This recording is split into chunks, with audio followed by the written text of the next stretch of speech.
is the most important and auspicious day in the land of education.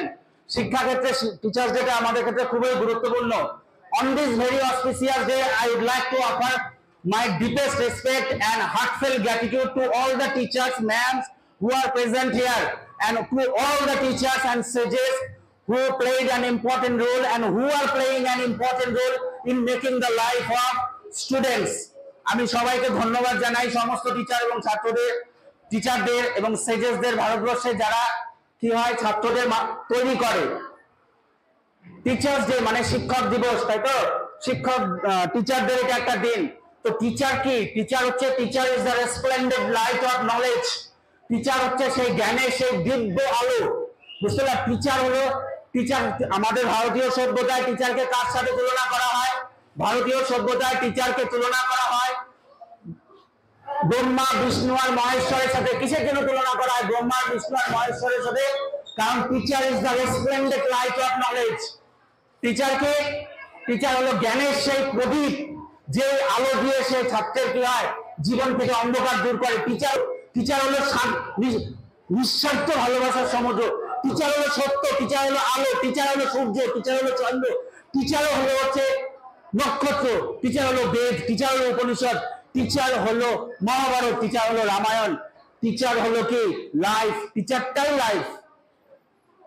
তাই গুরুর দায়িত্ব, যেহেতু ব্রহ্মা, বিষ্ণু আর মহেশ্বরের সাথে গুরুকে তুলনা করা হয়, তাই গুরুর দায়িত্ব এই জীবনের সবচেয়ে বড়। আমরা যখনই এই প্রফেশনটা নিয়ে নিই, এই প্রফেশনটা বেছে নিই, তখনই আমাদের কাছে কি হয় গুরুর দায়িত্বটা সবচেয়ে বেশি হয়। গুরুর উপরে গুরুর যে রেসপন্সিবিলিটিস, স্বামী বিবেকানন্দ বলেছিল টেক অল দ্য রেসপন্সিবিলিটিস আপন ইওর শোল্ডার। কে কি দায়িত্ব নিচ্ছে সেটা আমি জানি না, আমার দায়িত্ব অসীম, লিমিটেড দায়িত্ব, রেসপন্সিবিলিটিস আমার না, আমার দায়িত্ব অসীম, বুঝছো না? গুরুর দায়িত্ব অসীম। গুরুই একমাত্র কি হয় শিক্ষা। গুরু কার সাথে জড়িত? শিক্ষার সাথে। শিক্ষা আমাদের জীবনকে কি করে উন্নতি করে। একমাত্র শিক্ষাই, এডুকেশনই আমাদের জীবনকে কি করে চেঞ্জ করে, আর কিচ্ছু করে না। Run after the education till the last point of life. জীবনের শেষ পর্যন্ত কি করো? পড়াশোনাকে ফলো করো। পড়াশোনা ছাড়া জীবনে কিচ্ছু হবে না। এই শিক্ষাই আমাদের পশু থেকে মানুষ বানিয়েছে, এই শিক্ষাই আমাদের মানুষ থেকে নারায়ণ বানাবে, বুঝতে না? তাই শিক্ষা ছাড়া কিচ্ছু হবে না। স্কুলে আসবে, পড়বে, একদম একটাই লক্ষ্য থাকবে, স্যার কি বলছে শুনবো, স্যার কি করাচ্ছে শুনবো, আমার আর কোনো সম্পর্ক না। বন্ধুদের সাথে খেলবো, আনন্দ করবো, সব করবো। কিন্তু তোমরা যে রোবটের মতন বসে থাকো ক্লাসরুমে, এটা কিন্তু খুবই বাজে। মুষ্টিমেয় 4-5 জন, 70-80 জনের মধ্যে 4-5 জন স্টুডেন্ট ইন্টারেক্ট করে।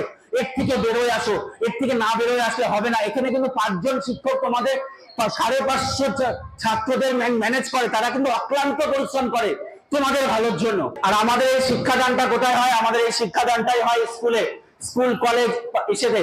আর স্কুল কলেজের মধ্যে আমরা যেই জায়গায় শিক্ষা অর্জন করি সেটাকে ক্লাসরুম। আমি একটু ক্লাসরুমের উপরে আজকে বলতে যাচ্ছি। Classroom is the laboratory of our country. Classroom হচ্ছে আমাদের দেশের laboratory. Classroom is the temple. ক্লাসরুমকে কিন্তু আমরা পরিষ্কার রাখবো। তোমাদের ডিসিপ্লিন হতে হবে। ক্লাসরুম পরিষ্কার রাখার দায়িত্ব কিন্তু তোমাদের। ক্লাসরুম হচ্ছে একটা রিসার্চ সেন্টার। দেশকে পরিবর্তন করতে গেলে ক্লাসরুম চেঞ্জ করতে হবে আমাদের সবাইকে, ছাত্র শিক্ষক থেকে শুরু করে ক্লাসরুম। এই যে স্যার কিছুক্ষণ আগে বলেছিলেন না, আমাদের রোবোটিক যদি আমরা পড়াশোনা করি তাহলে কিন্তু হবে না। রোবট বলতে মুখস্থ করা। যখনই মুখস্থ করা করে পড়াশোনা করবে তখন কিন্তু এই পড়াশোনার কোনো ভ্যালু নাই, সারা জীবন নষ্ট হয়ে যাবে।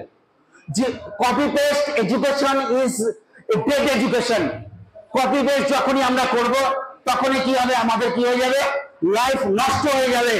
আমাদের ভিতরে সব গুণ ভগবান দিয়ে রাখছে, শুধু শিক্ষাকে ফলো করলে সেই গুণগুলো বের হয়ে আসবে। ক্লাসরুমের মধ্যে 70-80 জন ছাত্র থাকে। এক একটা ছাত্র এক একটা অ্যাটম, এক একটা ছাত্রের মধ্যে এক একটা কোয়ালিটি থাকে। আইনস্টাইন কি বলেছে? Education is not the learning of facts. বোর্ডে কি লেখা, বোর্ডে স্যার লিখে দিচ্ছে, ওটা টুকলাম বড় বড় করে, আর টুকতে হবে, আর মুখস্থ করলাম, হবে না। এইভাবে পড়াশোনা হবে না। কিন্তু পড়াশোনা করতে গেলে বুঝতে হবে। যেখানে তুমি পড়ো, যতটুকুই পড়ো, বুঝে পড়াশোনা করলে। আইনস্টাইন বলে দিয়েছে education is not the learning of facts but the training of the mind to think. মনকে কিভাবে কাজে লাগাবো, মনকে কিভাবে কাজে লাগাবো, তারই উদ্দেশ্য হচ্ছে এডুকেশন। আর শিক্ষকের এটাই দায়িত্ব, সেই মাটিকে উর্বর করে দেওয়া, সেই মাটিকে কি করে দেওয়া, নার্চার করে দেওয়া, যাতে করে তোমাদের মতন একটা বীজ যে আছে, অ্যাটম বীজ, সেই বীজগুলো জানি তত্তর করে উপরে উঠে যায়। আমরা কিচ্ছু করি না, আমরা শুধু মাটিটাকে নার্চার করে দিই। তাই